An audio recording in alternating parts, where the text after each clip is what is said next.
Okay, good morning all of you. So start करते हैं आज का सेशन। इस सेशन में अपन एक नया चैप्टर डील करने वाले हैं, that is chapter number 2, consignment accounting. ठीक है, चैप्टर की बात करूँ सर, चैप्टर बहुत ईजी है। ठीक है, दूसरी चीज, चैप्टर को स्टार्ट करूँ उससे पहले एक चीज बता देता हूँ कि चैप्टर सर बड़ा प्रैक्टिकल लाइफ से रिलेटेड है।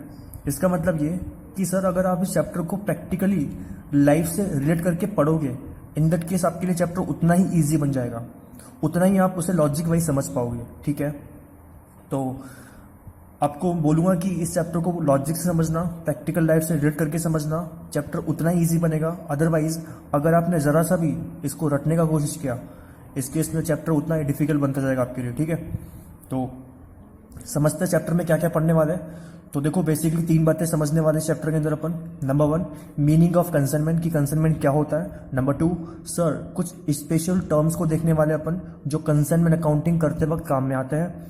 ठीक है, और उनकी अकाउंटिंग किस तरीके से की जाती है वो अपन देखेंगे। And number 3, that is last, special cases देखने वाले कंसाइनमेंट के अंदर जो होते हैं अपने कंसाइनमेंट के अंदर। ठीक है, तो जैसे अपन ये 3 टॉपिक कवर करेंगे वैसे अपना जो कंसाइनमेंट टॉपिक है वो कंप्लीट हो जाएगा। और बेसिकली अगर इस टॉपिक की बात करते हैं तो ये जो टॉपिक है वो एग्जाम पॉइंट ऑफ व्यू से 8 मार्क्स के लिए पूछा जाता है। ठीक है, ये 8 मार्क्स कैसे पूछा जा सकता है वो देखते हैं। देखो, 8 मार्क्स के अंदर अभी तक जो पैटर्न रहा है राजस्थान बोर्ड का वो ये रहा है कि उसने 2 मार्क्स के लिए एक छोटा सा थ्योरी का क्वेश्चन, 2 मार्क्स के लिए छोटा सा एक प्रैक्टिकल क्वेश्चन, ठीक है, एंड 4 मार्क्स के लिए एक बड़ा सम पूछा उसने। ठीक है, तो अभी तक का जो पैटर्न रहा है राजस्थान बोर्ड का वो ये रहा है कि 8 मार्क्स के अंदर उसने 2 मार्क्स के लिए छोटा सा थ्योरी क्वेश्चन पूछा है, 2 मार्क्स के लिए प्रैक्टिकल पूछा है एंड 4 मार्क्स के लिए एक प्रैक्टिकल पूछा है। तो सर एग्जाम पैटर्न को ध्यान में नहीं रखते हुए अपन को हर चीज कवर करनी है। ठीक है, तो अगर आप 100% करके चलोगे, इन दैट केस एग्जाम में कुछ भी है उससे फर्क नहीं पड़ता। ठीक है, आप डील कर सकते हो। बट एक बारी स्टार्ट करने से पहले मैंने आपको बता दिया कि अभी तक किस तरीके का पैटर्न रहा है एग्जाम का। ठीक है, तो स्टार्ट करते हैं चैप्टर को। देखो, तो सबसे पहले अपन बात करने वाले हैं मीनिंग ऑफ कंसाइनमेंट की। किसकी? मीनिंग ऑफ कंसाइनमेंट की। तो देखो समझना, देखो जब मैं एक नॉर्मल सेल ट्रांजेक्शन की बात करता हूं तो नॉर्मल सेल ट्रांजेक्शन क्या होता है जिसमें 2 पार्टीज इन्वॉल्व होती है। कितनी? 2 parties. Number 1 seller, number 2 buyer. Seller वो पर्सन होता है सर जो माल को बेचता है, बायर वो पर्सन होता है सर जो माल को खरीदता है। ठीक है, अब देखो जो कंसाइनमेंट होता है ना वो एक स्पेशल सेल ट्रांजेक्शन होता है। कैसा? Special sale transaction. अच्छा, जब मैं नॉर्मल सेल ट्रांजेक्शन की बात करता हूं तो नॉर्मल सेल ट्रांजेक्शन के अंदर से क्या होता है, वहां पर जो सेलर होता है वो माल को बेचना चाहता है एंड बायर जो है वो माल को खरीदना चाहता है। इस केस में दोनों पार्टी सर एग्री कर रही है एक दूसरे से। ठीक है, बट कंसाइनमेंट में ऐसा नहीं होता। कंसाइनमेंट में क्या होता है, सेलर माल को बेचना तो चाहता है बट बायर सर उसको खरीदना नहीं चाहता। अब इस केस में वो किसका यूज करता है? कंसाइनमेंट का। ठीक है, अब कंसाइनमेंट में क्या होता है, सेलर अपने गुड्स को बेचता है और वो कैसे बेचता है? कंसाइनमेंट के थ्रू। ठीक है, तो इस ऐसे केस में कंसाइनमेंट का यूज किया जाता है। अब इसको अपन एक एग्जांपल समझेंगे कि स्पेशल क्यों बोला जाता है इसको। ठीक है, देखते हैं। ओके, फॉर एग्जांपल एक पर्सन था मिस्टर ए, वो बिलोंग करता था जयपुर से। ठीक है, और पिछले 10 साल से वो जयपुर के अंदर गारमेंट्स का बिजनेस करता था। ठीक है, सो सर हर बिजनेसमैन क्या चाहता है? हर बिजनेसमैन ये चाहता है कि सर उसका बिजनेस ग्रो करे। ठीक है, और जब वो ये चाहता है कि उसका बिजनेस ग्रो करे तो उसके बहुत सारे तरीके हो सकते हैं। या तो वो अपने बिजनेस के अंदर और पैसे लगा दे, ठीक है, या फिर अपने प्रोडक्शन की एक्टिविटी को बढ़ा दे। वो अगर 1 साल में 10,000 यूनिट बना रहा था, अगर उसी को वो 15,000 पे ले जाएगा तो उसका वैसे प्रोडक्शन बढ़ेगा तो अपने आप बिजनेस ग्रो करेगा। या फिर सर क्या हो सकता है, या फिर वो अपने प्रोडक्शन या फिर गुड्स की जो क्वालिटी थी उसको बढ़ा दे तो उसका मार्केट में और अच्छा नाम होगा, और जैसे मार्केट में उसका अच्छा नाम होगा इन दैट केस उसका प्रोडक्ट और बिकेगा सर। ठीक है, या फिर क्या हो सकता है, एक और तरीका हो सकता है कि वो अपने बिजनेस को स्प्रेड कर सकता है एक स्टेट से दूसरे स्टेट में। ठीक है, या इंटरनेशनल भी लेके जा सकता है उसको वो। अभी बात करते हैं अपन, अगर मिस्टर ए ने सोचा कि अगर वो जयपुर से अपने बिजनेस को किसी दूसरे स्टेट में, फॉर एग्जाम्पल गुजरात में जाके करना चाहता है वो, ठीक है। तो उसने ये तरीका सोचा, उसने एक तरीका निकाला कि वो अगर अपने बिजनेस को ग्रो करवाना चाहता है तो इस केस में वो क्या करेगा, जयपुर में तो उसका बिजनेस वैसे ही एस्टेब्लिश्ड है, बट वो अब क्या करेगा, अपने बिजनेस को कहाँ लेके जाएगा, गुजरात में, और वहां पर अपने बिजनेस को करेगा वो, ठीक है। तो सर माइंड में एक चीज आती है कि सर क्या उसका जो बिजनेस था जयपुर में, क्या ठीक उसी तरीके से वो गुजरात में बिजनेस कर पाएगा स्टार्टिंग लेवल पे? नहीं कर पाएगा सर। क्यों? इसके पीछे बहुत सारे रीजन हो सकते हैं। नंबर 1, क्या सर गुजरात के लोग स्टार्टिंग में उस मिस्टर ए के ऊपर इतना रिलाई कर पाएंगे जितना जयपुर वाले लोग मिस्टर ए पर रिलाई करते थे? वो तो इसलिए करते थे क्योंकि मिस्टर ए जो था उसका मार्केट में गुडविल था, उसका नाम हो गया था वहां पर, पिछले 10 साल से वो बिजनेस कर रहा था जयपुर के अंदर। इन दैट केस वहां के लोग बहुत अच्छे से उस पर रिलाई कर रहे थे, ठीक है। तो उस केस में वहां पर उसका बिजनेस चलता था। लेकिन अगर वो किसी दूसरे जगह जाके अपना बिजनेस एस्टेब्लिश करना चाहेगा तो क्या स्टार्टिंग लेवल पे क्या वो उतना इफेक्टिवली कर पाएगा जितना जयपुर में कर पा रहा था? नहीं कर पाएगा सर, ठीक है। नंबर 1 रीजन ये हो गया। नंबर 2, सर जयपुर के ट्रेंड्स अलग है, गुजरात के ट्रेंड्स अलग है, जयपुर के सर्कमस्टांसेस अलग है, गुजरात के सर्कमस्टांसेस अलग है, ठीक है। तो सर मिस्टर ए को कहाँ के ट्रेंड्स, कहाँ के सर्कमस्टांसेस पता है? जयपुर के, क्योंकि वो जयपुर में रहकर बिजनेस कर रहा है। क्या उसको गुजरात के बारे में इतना जानता है क्या वो कि वहां पर रहकर अपने बिजनेस को कर पाएगा? नहीं सर, उसको इतना नॉलेज नहीं है वहां के सर्कमस्टांसेस को लेकर, उसको इतना नॉलेज नहीं है कि वहां पर क्या ट्रेंड चलता है। तो उस केस में अगर वो अपने बिजनेस को एस्टेब्लिश भी करता है ना, तो उतना इफेक्टिवली नहीं कर पाएगा जितना वो जयपुर में कर रहा है। तो ये प्रॉब्लम फेस करनी पड़ती है जब अगर आप अपने बिजनेस को एक स्टेट से दूसरे स्टेट में लेके जाओगे, ठीक है। अब यहां पर आपको कंसाइनमेंट काम आएगा। अब सर समझना क्या करेगा यहाँ पर मिस्टर ए। तो इस केस में मिस्टर ए क्या करेगा, गुजरात में एक पर्सन था मिस्टर बी, ठीक है। कौन था? Mister B. मिस्टर बी का भी गारमेंट्स का बिजनेस था, तो वो पहले से एस्टेब्लिश था वहां पर। अगर मिस्टर बी पहले से एस्टेब्लिश था तो इसका मतलब कि सर वहां के लोग इसको अच्छे से जानते होंगे। मिस्टर बी को सर वहां के जो कस्टमर की रिक्वायरमेंट्स है वो अच्छे से पता होगी, क्योंकि वो बहुत टाइम से काम कर रहा है वहां पर, ठीक है। तो वो गुजरात के सारे ट्रेंड जानता है, वहां के सर्कमस्टांसेस जानता है, कस्टमर की क्या रिक्वायरमेंट होती है वो जानता है वो, ठीक है। कितना सप्लाई चाहिए होता है, कितना डिमांड आ रही है, वो हर चीज जानता है गुजरात के बारे में। तो मिस्टर ए क्या करेगा इस केस में, क्योंकि मिस्टर ए को तो नॉलेज नहीं है इतना गुजरात के बारे में, बट मिस्टर बी को तो है ना। तो मिस्टर ए क्या करेगा, मिस्टर ए बी के पास जाएगा और मिस्टर बी को बोलेगा कि देख भाई, जो मिस्टर ए का गुड्स है, जो मिस्टर ए का प्रोडक्ट है, वो खुद तो नहीं बेच पाएगा। क्यों? क्योंकि सर उसको उतना नॉलेज नहीं है वहां पर। अगर वो अपना बिजनेस एस्टेब्लिश भी करता है ना तो उतना अच्छे से नहीं चल पाएगा। तो मिस्टर ए बी को बोलता है कि देख, मेरा माल जो है वो तो अपने शॉप पे रख, क्या कर, अपने शॉप पे रख। अगर वो बिकता है तो उस केस में मैं तेरे को कुछ कमीशन दूंगा। क्या दूंगा? कमीशन। तो इस केस में क्या हो रहा है सर, यहां पर मिस्टर ए जो है अपने गुड्स को बेच तो रहा है, बट सर क्या वो डायरेक्टली गुड्स को बेच रहा है क्या? नहीं सर। वो कैसे बेच रहा है? मिस्टर बी के थ्रू, ठीक है। अगर मैं एक नॉर्मल से ट्रांजेक्शन की बात करता हूं तो गुड्स को कैसे बेचा जाता है? सीधा मिस्टर ए ही किसे बेच देता है? बायर को। लेकिन यहां पर कंसाइनमेंट में क्या होता है सर, कंसाइनमेंट में मिस्टर ए जो था पहले मिस्टर बी को माल ट्रांसफर करता है, देन आफ्टर मिस्टर बी जो था वो बायर को माल बेच देता है, ठीक है। इस तरीके के प्रोसेस को बोलते हैं अपन कंसाइनमेंट, ठीक है। तो कंसाइनमेंट में क्या होता है, माल बिकता तो है लेकिन सर डायरेक्टली नहीं बिकता, वो इनडायरेक्टली मिस्टर बी के थ्रू बिकता है। अब सर क्या मिस्टर बी फ्री में बेचेगा? नहीं सर, वो इसके लिए कुछ कंसिडरेशन लेता है। क्या लेता है? कंसिडरेशन। और कंसिडरेशन में क्या लेता है वो? कमीशन। मतलब जैसे जैसे माल को बेचेगा वो, तो जैसे वो उन दोनों में जो एग्रीमेंट हो रखा है उस अकॉर्डिंग उसको क्या मिलेगा? कमीशन मिलेगा। अच्छा सर, जब मिस्टर ए ने बी को माल दिया, अच्छा एक चीज समझना, यहां पर सर माल बिक रहा नहीं है, माल को सिर्फ ट्रांसफर किया जा रहा है, ठीक है। मिस्टर ए ने बी को माल ट्रांसफर किया है, बेचा नहीं है। बेच तो कौन रहा है? मिस्टर बी बेच रहा है बायर को, ठीक है। तो ट्रांसफर करने को ऑनरशिप ट्रांसफर करना नहीं बोलते। अभी मैं आपको एक चीज सिखाता हूं, ऑनरशिप। सर क्या मिस्टर ए ने बी को माल दिया तो क्या उसको ऐसे बोलेगी कि वो ऑनरशिप को ट्रांसफर कर दिया? नहीं सर, यहां पर बल्कि क्या किया, पोजीशन को ट्रांसफर किया गया, ऑनरशिप को ट्रांसफर नहीं किया गया। ऑनरशिप को ट्रांसफर करने का मतलब होता है जब पोजीशन तो ट्रांसफर होता ही है, साथ में उससे रिलेटेड जितने भी रिस्क है एंड जितने भी रिवॉर्ड है, अगर वो आपने ट्रांसफर कर दिए तो इसका मतलब होता है आपने ऑनरशिप को ट्रांसफर किया। बट यहां पर सिर्फ क्या ट्रांसफर किया जा रहा है? पोजीशन को, मतलब वो सिर्फ गुड्स को ट्रांसफर कर रहा है, इसे अपन सेल्स नहीं बोलेंगे।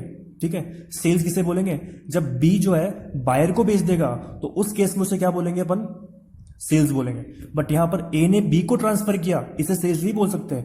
यहां पे तो सिर्फ क्या हो रहा है? पोजीशन का ट्रांसफर हो रहा है, फिजिकली गुड्स यहां से बी के पास जा रहा है।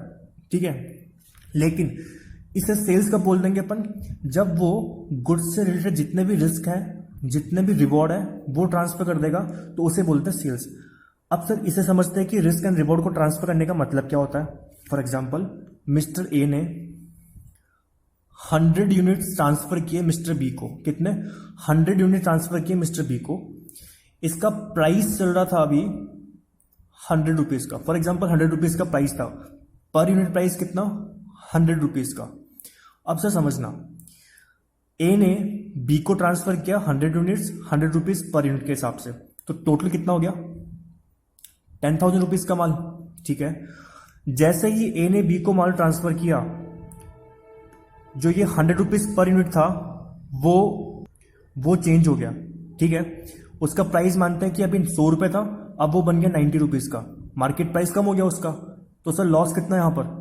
अगर कोई चीज 100 की थी वो 90 की हो गई इसके पास आने के बाद, इस केस में लॉस कितना? 10 रुपीज का। सर किसका लॉस ही है?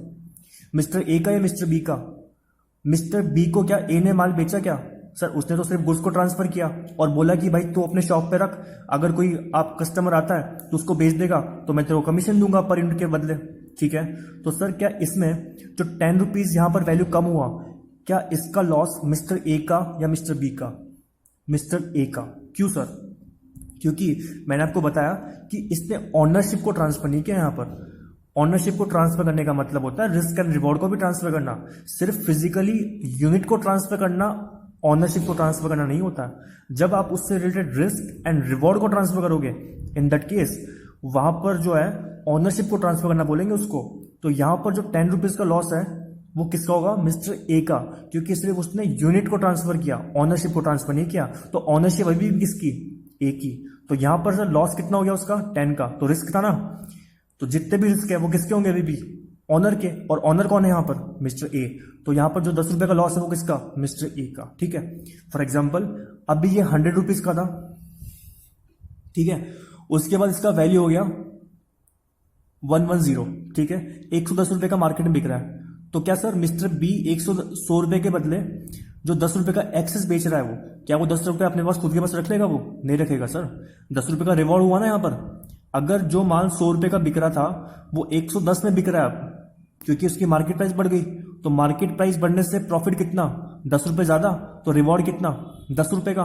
तो इस केस में 10 रुपए का जो रिवॉर्ड मिला वो किसका? मिस्टर ए का, मिस्टर बी का? मिस्टर ए का, क्योंकि सर उसने ऑनरशिप ट्रांसफर नहीं की। ऑनरशिप किसके पास है? अभी मिस्टर ए के पास। तो सर जिसके पास ऑनरशिप होती है उसके पास सारे रिस्क होते हैं और उसी के सारे क्या होते हैं? रिवॉर्ड होते हैं। तो अगर सर सोचना, अगर मिस्टर ए ने बी को माल दिया और बी के गोडाउन में जाकर वो माल जल गया, खराब हो गया, तो लॉस किसका? मिस्टर बी का या मिस्टर ए का? मिस्टर ए का, क्योंकि उसने ऑनरशिप ट्रांसफर नहीं की। उसने तो बोला कि सर अपने गुड्स, जो मेरे गुड्स है वो अपने शॉप पे रख, बिकते तो ठीक है वरना मुझे दे देना वो।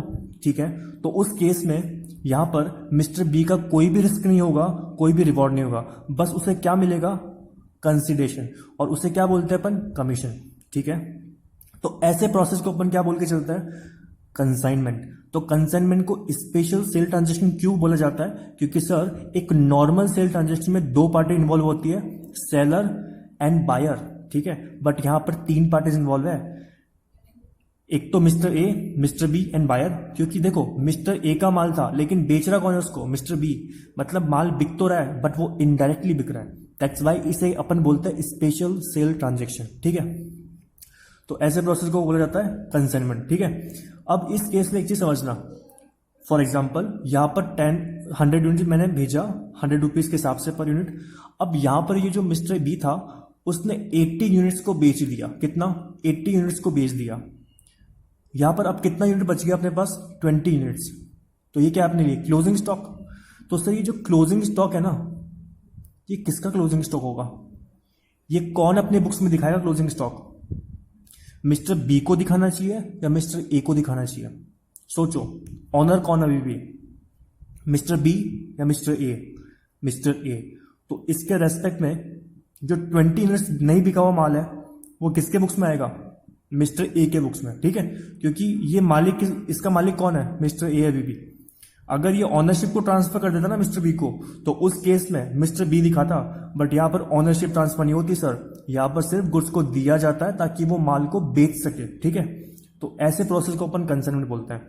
तो यहाँ पर क्या होता है सर, एक नॉर्मल सेल ट्रांजेक्शन की तरह माल को नहीं बेचा जाता, बल्कि यहाँ पर सिर्फ ट्रांसफर किया जाता है। देन आफ्टर जो पर्सन है मिस्टर बी, वो क्या करता है, बायर को माल बेचता है।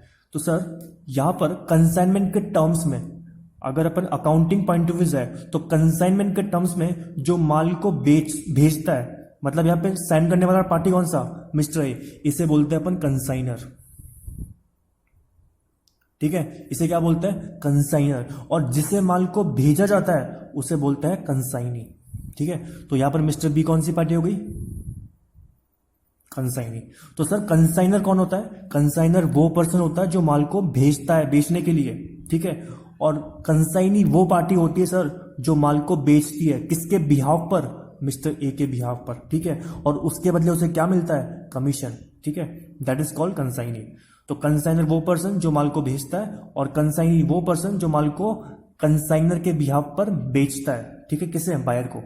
तो ये पूरे प्रोसेस को अपन क्या बोलता है, कंसाइनमेंट बोलता है। और इस प्रोसेस के अंदर कभी भी ऑनरशिप को ट्रांसफर नहीं किया जाता, बल्कि किससे ट्रांसफर किया जाता है, सिर्फ पोजीशन को ट्रांसफर किया जाता है। तो यहाँ पर फिजिकल यूनिट इसके पास आ गई, बट अभी भी जो उसके रिलेटेड रिस्क एंड रिवॉर्ड है वो किसके पास है, मिस्टर ए के पास, दैट इज कंसाइनर के पास, ठीक है। तो ये प्रोसेस था अपना कंसाइनमेंट का। और इस तरीके से जब माल को बेचा जाता है तो इस पूरे प्रोसेस को अपन क्या बोल के चलता है, कंसाइनमेंट बोल के चलता है, ठीक है। अब इससे रिलेटेड और टर्म्स को अपन देखेंगे, देन आफ्टर डील करते हैं उसको। देखो ओके, एक बार रीडिंग करते हैं फटाफट से। तो देखो मीनिंग ऑफ कंसाइनमेंट का मतलब क्या, consignment is a special sale transaction. In a normal sale transaction there are two parties involve, seller who sell the goods, buyer who buy the goods, ठीक है। Note, transfer of ownership means not just transfer the position, सिर्फ transfer position को transfer करने का ownership transfer करना नहीं बोलते, but it also includes the transfer of risk and reward. मतलब जब आप रिस्क एंड रिवॉर्ड को भी ट्रांसफर कर दोगे उसे क्या बोलेंगे अपन, कि आपने ओनरशिप को ट्रांसफर किया, ठीक है। Consignment is a special sale transaction as there are three parties involve. कितनी, तीन पार्टी इन्वॉल्व होती है। नंबर वन कंसाइनर, सर जिसे अपन प्रिंसिपल भी बोलते हैं, एंड कंसाइनी, कंसाइनी को अपन एजेंट भी बोलते हैं, क्योंकि वो किसके बिहाफ पर काम कर रहा है, प्रिंसिपल के बिहाफ पर काम कर रहा है, और उसे कमीशन मिल रहा है वहां पर। एंड बायर कौन सी पार्टी होती है, लास्ट पार्टी, जिसे माल बेचा जाता है, ठीक है। देन अपन समझते हैं कंसाइनर टर्म का मतलब। तो मैंने बताया था कि कंसाइनर वो पर्सन होता है जो माल को भेजता है, किसे, कंसाइनी को भेजता है, ठीक है। तो consignee is a person who transfer goods to the consignee, that is agent for purpose of sale. और उसे वो क्यों भेजता है, ताकि माल को बेच सके, ठीक है। देन कंसाइनी, कंसाइनी का मतलब क्या बताया था मैंने, कंसाइनी वो पर्सन होता है जो माल को लेता है, किससे, कंसाइनर से, और उसे बेच देता है, ठीक है। तो consignee is a person who receive the goods from consignor and sell the goods on the behalf of what, consignor, किसके बिहाफ पर, कंसाइनर के बिहाफ पर। और उसके बदले वो क्या चार्ज करता है सर, सम कंसिडरेशन, और उसे क्या बोलते हैं अपन, कमीशन, ठीक है। सो अगर मैं इसका क्रक्स बोलूं तो कंसाइनमेंट एक स्पेशल सेल ट्रांजेक्शन है in which consignor transfer the goods to consignee, जहां पर कंसाइनर ट्रांसफर करता है गुड्स को कंसाइनी को, एंड कंसाइनी सेल करता है गुड्स को on the behalf of the consignor for some consideration, that is called what, consignment. और दूसरी चीज, इन कंसाइनमेंट ट्रांजेक्शन के अंदर risk and reward is not transfer. इसका मतलब कि जब कंसाइनर माल को भेजता है कंसाइनी को, तो रिस्क एंड रिवॉर्ड को ट्रांसफर नहीं करता, वो सिर्फ पोजीशन को ट्रांसफर करता है। So consignor is always the owner of goods. इसका मतलब कि अगर उसने रिस्क एंड रिवॉर्ड ट्रांसफर नहीं किया है, तो इसका मतलब जो कंसाइनर है वो अभी भी क्या है, मालिक है उन गुड्स का जो उसने भेजा है कंसाइनी को, ठीक है। तो दैट इज कंसाइनमेंट। तो ये थ्योरेटिकल देखा अपन ने, इसको एग्जाम्पल से डील किया। अब आगे चलते देखो। तो देखो नेक्स्ट टॉपिक है difference between consignment and sales. तो एग्जाम के लिए इंपॉर्टेंट है, तो आपसे एग्जाम में पूछ सकता है कि सर एक कंसाइनमेंट क्या होता है और सेल्स क्या होता है, तो दोनों डिफरेंट है सर। दोनों डिफरेंट इसलिए क्योंकि कंसाइनमेंट में एक अलग कॉन्सेप्ट काम कर रहा होता है, सेल्स में अलग कॉन्सेप्ट काम कर रहा होता है। सेल्स में सिर्फ 2 ही पार्टी होती है, कंसाइनमेंट में 3 पार्टीज होती है, ठीक है। तो वो इनडायरेक्टली बेचता है माल को, लेकिन सेल्स में डायरेक्टली सेलर बायर को बेच देता है, ठीक है। तो पढ़ते हैं इस डिफरेंस को। देखो सबसे पहले बेस क्या हो सकता है, पार्टीज इन्वॉल्व। पार्टीज मतलब कितने पार्टीज होती है सर एक कंसाइनमेंट में, तो 3 पार्टीज होती है, कंसाइनर, कंसाइनी एंड बायर, ठीक है। और अगर सेल्स की बात करूं तो वहां तो 2 ही पार्टी है, क्योंकि डायरेक्टली माल को बेचा जा रहा है, ठीक है। तो there are 2 parties are involve, seller and buyer, ठीक है। सेकंड बेस की जब बात करते हैं तो ऑनरशिप। अच्छा, कंसाइनमेंट में क्या होता था, क्या ऑनरशिप को ट्रांसफर किया जाता था? नहीं सर, ऑनरशिप अभी भी किसकी होती थी, कंसाइनर की। और ऐसा क्यों? क्योंकि उसने risk and reward he transfer नहीं किए, और जब तक रिस्क एंड रिवॉर्ड ट्रांसफर नहीं करोगे तब तक तो आपकी क्या होगी, जो ऑनरशिप होगी वो कंसाइनर की होगी ना। तो देखो, ownership of goods remains with the consignor. Consignor मतलब वो पर्सन जो माल को भेज रहा है कंसाइनी को, तो उसी की तो होगा, क्योंकि उसने रिस्क एंड रिवॉर्ड ट्रांसफर नहीं किया, ठीक है। अगर सेल्स की बात करते हैं तो ownership of goods transfer to the buyer. तो सर सेलर ने अगर बायर को माल बेचा तो उसके बाद तो अल्टीमेट वो लास्ट कस्टमर था, लास्ट पार्टी था वहां पर, तो उस केस पे तो अल्टीमेट ऑनरशिप ट्रांसफर होना है ना, क्योंकि जो ऑनरशिप ट्रांसफर करने का मतलब होता है रिस्क एंड रिवॉर्ड ट्रांसफर कर देना। तो अगर जैसे आप माल को बेचोगे बायर को, in that case risk and reward भी ट्रांसफर हो जाएंगे। तो सेल्स वाले केस में क्या होता है, जो ऑनरशिप होती है वो ट्रांसफर किसे कर दी जाती है, बायर को, ठीक है।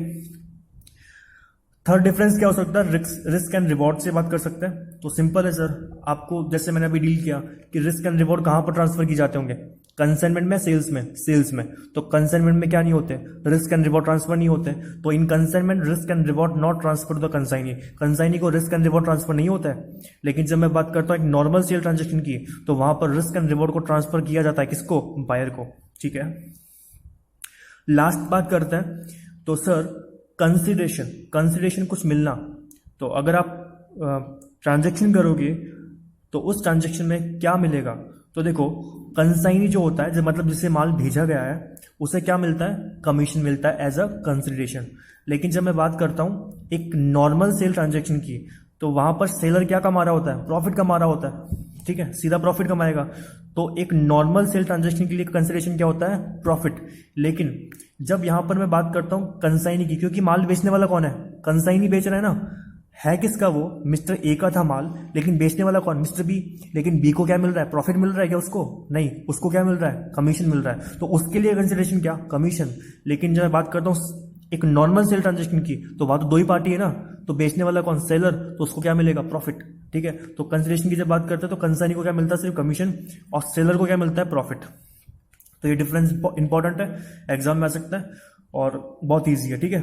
तो ये सेकंड पॉइंट अपना जो एग्जाम में पूछा जा सकता है, that is consignment and sales में क्या डिफरेंस होता है, ठीक है। आगे चलता है।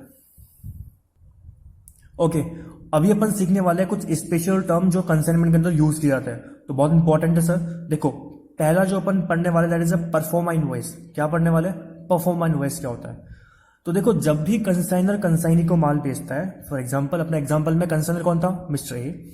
मिस्टर ए जब मिस्टर बी को माल बेचेगा नहीं सर, ट्रांसफर करेगा, क्योंकि बेचना वर्ड गलत है, क्योंकि जब अपन बेचने की बात करते हैं ना तो रिस्क एंड रिवॉर्ड को ट्रांसफर हो जाता है वहां पर, बट यहां पर रिस्क एंड रिवॉर्ड ट्रांसफर नहीं हो रहे, तो इसे अपन बोलेंगे ट्रांसफर करना, ठीक है। तो जो वर्ड था सेल करना वो गलत है, बल्कि अपन बोलेंगे सेंड किया उसको, ठीक है, ट्रांसफर किया। तो जब भी मिस्टर ए मिस्टर बी को गुड्स को सेंड करेगा, इस केस में परफॉर्मा इनवॉइस को बनाया जाता है। परफॉर्मा इनवॉइस एक ऐसा डॉक्यूमेंट होता है जो कंसाइनर कंसाइनी को भेजता है। क्या बोला मैंने, एक ऐसा डॉक्यूमेंट जब माल को भेजा जाता है कंसाइनी को, तो कंसाइनर कंसाइनी को भेजता है। दैट इज कंसाइनर कौन था, मिस्टर ए, और कंसाइनी कौन था, मिस्टर बी। तो जब भी मिस्टर ए मिस्टर बी को माल भेजेगा, उस केस में एक डॉक्यूमेंट तैयार किया जाता है, और ये डॉक्यूमेंट कौन तैयार करता है, उसे कौन प्रिपेयर करेगा, मिस्टर ए प्रिपेयर करेगा, क्योंकि वही तो भेज रहा है माल को, ठीक है।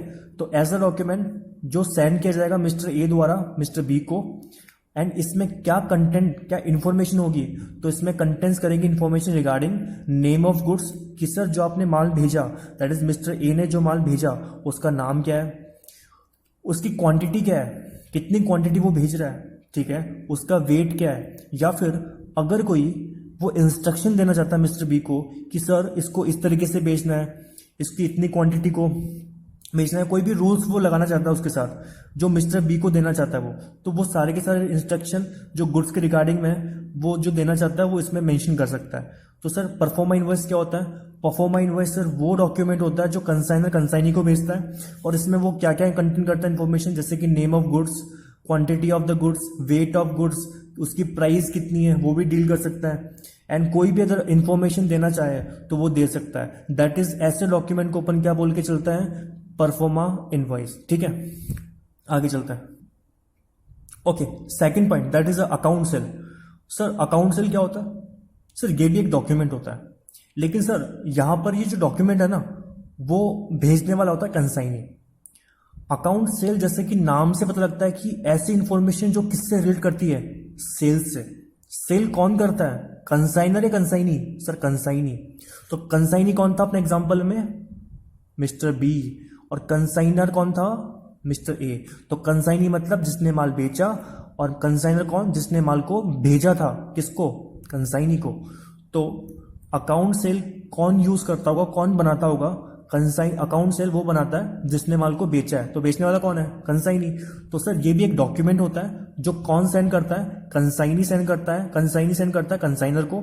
और इसमें क्या क्या चीजें इंफॉर्मेशन लिखी होती है? इसमें लिखा होता है कि सर आपने कि मिस्टर बी ने कितना माल बेचा, उसकी सेलिंग प्राइस कितनी रही होगी, अगर उसने कोई खर्चा किया तो वो कितने कितने खर्चे किए, उसका कमीशन का अमाउंट कितना बनता है, या फिर मिस्टर बी ने कुछ पैसा एडवांस में भी तो दिया होगा ना, क्योंकि मिस्टर ए जो था उसने अगर मिस्टर बी को माल दिया तो माल तो पता नहीं कब बिकेगा, लेकिन कुछ सिक्योरिटी के रूप में कुछ पैसा तो पहले देना पड़ेगा ना।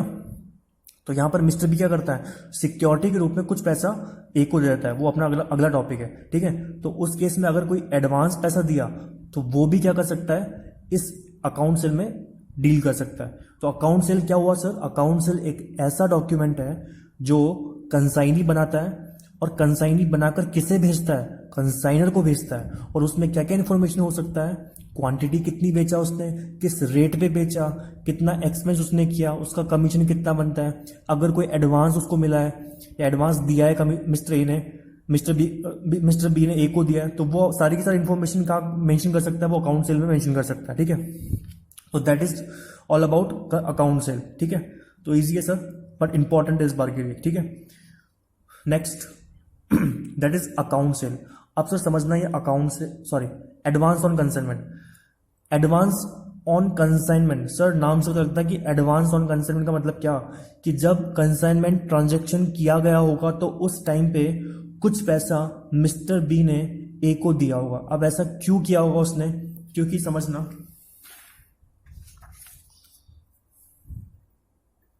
ये मिस्टर ए, ये मिस्टर बी। ठीक है, यहां पर कंसाइनर कौन था? Mister A. कंसाइनी कौन? Mister B. ठीक है, इस केस में क्या हुआ सर? मिस्टर ए ने, दैट इज कंसाइनर, उसने माल को किसको ट्रांसफर किया? मिस्टर बी को। ठीक है, 1 लाख रुपीज का माल ट्रांसफर किया। तो सर जो मिस्टर बी था वो क्या नॉन पर्सन था क्या उसके लिए? क्या वो जानकार था उसका? नहीं सर, वो तो गुजरात में रहता था, मुझे क्या पता कौन था वो। मिस्टर ए के लिए तो वो अननोन था ना, बट उसको तो रिस्क लेना पड़ेगा। अगर आपने बिजनेस स्टार्ट किया तो रिस्क तो लेना पड़ेगा। तो वो क्या करेगा? मिस्टर ए बी को गुड्स ट्रांसफर करेगा, अपने यूनिट्स ट्रांसफर करेगा। तो उस केस में वहां पर रिस्क तो है, और रिस्क से बचने के लिए क्या करेगा? मिस्टर ए बोलेगा कि भाई देख, तेरे को माल तो दे रहा हूं मैं बेचने के लिए, तू बेच, मैं तेरे को कमीशन भी दूंगा उसके बदले, लेकिन सर तेरा क्या भरोसा? मिस्टर बी का क्या भरोसा? क्योंकि मिस्टर ए के लिए तो बी बहुत नया है ना, क्योंकि गुजरात उसके लिए एक नया स्टेट है, उसके लिए नई जगह है, और बी भी एक नया बंदा उसके लिए। तो उस केस में क्या करेगा मिस्टर ए? कुछ सिक्योरिटी के रूप में कुछ पैसा एडवांस में ले सकता है। ठीक है, तो उस केस में एज पर द एग्रीमेंट दोनों एग्रीमेंट कर सकते हैं, और एग्रीमेंट के थ्रू क्या हो सकता है? कुछ पैसा एडवांस दे सकता है मिस्टर बी माल को बेचने से पहले, क्योंकि माल तो पता नहीं कब बिकेगा। तो मिस्टर बी जो था माल को बेचेगा, और बेच के जो पैसा है वो उसको देगा, बट माल तो फ्यूचर में बिकेगा ना, तो तब तक के लिए कुछ पैसा तो वो एडवांस ले सकता है। तो ऐसे अमाउंट को बोला जाता है advance on consignment. For example यहाँ पर वो अगर मानते 20,000 रुपीज उसने एडवांस में ले लिया, मतलब कि जब उसने माल भेजा उसको तो मिस्टर बी ने उसको 20,000 रुपीज एडवांस में दे दिया। तो ऐसे 20,000 को अपन क्या बोलेंगे? Advance on consignment. तो देखो पढ़ते हैं इसको। As per the agreement between the consignor and consignee can deposit some amount to the consignor. Consignee कौन था? मिस्टर बी, जो माल को बेचता है, ठीक है। Can deposit some amount to the consignor, कुछ अमाउंट पहले से क्या कर सकता है, वो जमा करवा सकता है कंसाइनी के पास। और कैसे? एज ए सिक्योरिटी यार, क्योंकि भरोसा नहीं है ना उस बंदे के ऊपर, वो बिल्कुल नया बंदा है, ठीक है। तो एज ए सिक्योरिटी क्या कर सकता है, वो पहले ले सकता है। And such amount is called what? Advance on consignment, ठीक है। और ये एडवांस किस तरीके से आपको मिल सकता है? या तो वो आपको चेक से दे सकता है, कैश में दे सकता है, या फिर बिल्स ऑफ एक्सचेंज के थ्रू दे सकता है। वो बिल बना सकता है, फॉर एग्जाम्पल 3 मंथ्स का बिल बना दे, 2 मंथ्स का बिल बना दे, 1 मंथ का बिल बना सकता है। तो ये 3 मोड हो सकता है पेमेंट करने के, दैट इज चेक से कर सकता है, कैश में कर सकता है, या फिर बिल्स ऑफ एक्सचेंज का यूज करके वो पैसा उसे एडवांस दे सकता है, ठीक है। तो इस पार्ट में अपन ये थ्योरी का पोर्शन रखेंगे। नेक्स्ट पार्ट से अपन कुछ कुछ प्रैक्टिकल की तरफ मूव करेंगे, ठीक है। तो आज के लिए इतना ही। Okay, good day, take care.